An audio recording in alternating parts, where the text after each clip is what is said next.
For my personal project, I decided to do an experiment on how exercise affects your social health. When I say social health, I'm really referring to more of a self-esteem. A self-esteem is the realistic way or respect someone favors themselves. So if you have a higher self-respect or self-esteem, then you're more open to taking on challenges, or you're better with communicating with people, you're a little more balanced with your mind and body. The definition of exercise is bodily or mental exertion, and this is especially through training to improve one's physical health. But exercise not only improves your physical health, but it also improves your social health. And a lot of studies have shown this, because whether it's oxygen capacity or how long you go, how hard you go, it always seems to have a positive effect on someone's self-esteem. To get a positive effect on yourself mentally through exercise, you don't even have to be really good at what you're doing. Just the fact of making the plan or sticking to an exercise routine gives a sense of achievement, and then you feel better about yourself that you're doing something for your own health. But it's not just the physical health that you're thinking of, it's really, really mental too. There have been studies that have shown to affect your emotional states like stress, fear, and anger. And these emotions, they activate some of your master glands in your head, master hormonal glands, and they'll let off chemicals and signals such as cortisol, adrenaline, and epinephrine. And then these hormones, what they do is that they tell our cells that it's time to fight or flee, is the term used.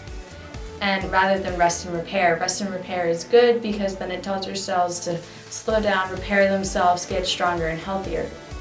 But fight or flee, what happens is that your body turns its attention away from things like digesting nutrients and fighting off illness. And what happens is it kind of just weakens and ignores these cells. So the problem is that when the fight comes into it, it's really for more of our primal instincts.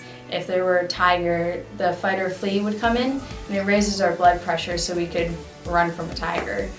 But when there is no tiger, and what there is are to-do lists and things like that, everyday things that just stress you out or they can make you angry, just your little brother walking into your room, what happens is you stay in this fight or flee mode, and your body just keeps putting off these cells to nurture them until you have time when you're not doing anything, maybe when you're on vacation. And what happens then is that then your cells start getting a little more attention, but by then you're already sick, that your cells are weak, you can't do anything about that. We now know that our master glands are able to release immune suppressing hormones, but at the same time they can release immune boosting hormones. And these make you feel happy or relaxed, the opposite of stressed or worried. And some of these drugs, as they would be called, because what they do is give off a natural high to you like a drug would. They include things like serotonin, dopamine, relaxin, and oxytocin. And what they do is when they're released, they send different signals to your body, and they make more immune cells this way. And maybe just 5 minutes of just being happy or laughing with your friend, it makes some of your more white blood cells, and these fight diseases. There are, for instance, our natural killer cells. So when I started my experiment, I sent out a survey. And on that survey, I asked questions like, do you like school? Do you like your appearance? Do you think you're responsible? And a lot of things like that. And I got back quite a few responses, and I picked 4 people out of those about 20 responses. And I selected them based on their answers, and if they answered more negatively, and that they think they are unresponsible and they think they're clumsy. So when I selected these people, one of the 4 unfortunately could not participate, but the other 3 stuck with me. And what we did is we set up for 2 days a week and 1 hour each day. And I would work out with them for that hour, just me and them individually in a gym. And what we did, we worked out 2 exercise plans that I created myself. I created about 4 different ones for this project. So we repeated each exercise plan at least twice. And so at the end of exercising each day, I would ask them on their feedback on what they liked and didn't like, what they want to do more of, etc. Some of this feedback was mainly just for creating the exercise plans, but it was also seeing maybe if they said, oh, I really don't like the push-ups, I don't want to do it again. Well, sometimes then the next exercise plan I'd put them in, and maybe they just wouldn't comment on it the next time. So then I finished all my exercises with them, and that lasted about 5 weeks. It was supposed to be more around 7, but what happened was things got canceled because we had some pollution days and field trips that people couldn't do it. When we got it done, I did an interview with them at the end of it. And in this interview, I asked them a lot of the questions that they answered in the survey. Some of the things that I was told in the survey from Alex, Yeti, and Marcus was, for instance, Alex, he only said 2 of his hobbies, and he said he kind of liked school, he was kind of responsible, he sometimes gets stressed out by school. Some things Yeti said is that sometimes school can be really hard for her. It's difficult to do things, and for Marcus, he said he doesn't really like working out too much.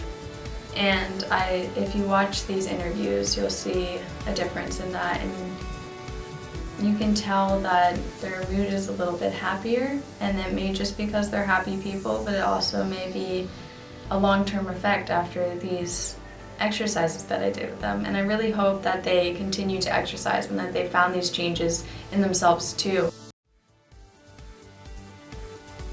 What are your hobbies? Swimming, tennis, and reading.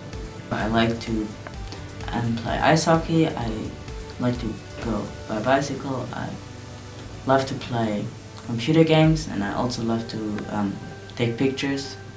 Listening to music, shopping, sometimes working out maybe. Do you like your appearance? Yeah. Sometimes. Yeah. Do you like school? Kind of. And why kind of? Because it's fun hanging out with my friends, and school can be interesting sometimes, but also kind of boring sometimes. Why? Yes, I like school. Why do you like school? Because all my friends are here, and the teachers are very nice, and classes are funny and interesting. I can't really say why. Do you think you're responsible? Yeah, kind of. I sometimes forget things a lot. Yes. It's okay. I want to thank my film teacher for letting me borrow this equipment all the time to film and do these interviews. I want to thank my project advisor, Ms. Lou, because she really helped me a lot and guided me through this project. I also want to thank my aunt, who's also a doctor. She recommended and gave me a lot of research and links to do to find out more about this project. I also want to thank my gym teacher for coming in and letting me interview her and get a lot of more insight on what she thinks on what exercise is and how it helps you. Thanks for watching, and I really hope you learned a lot from this video. Bye.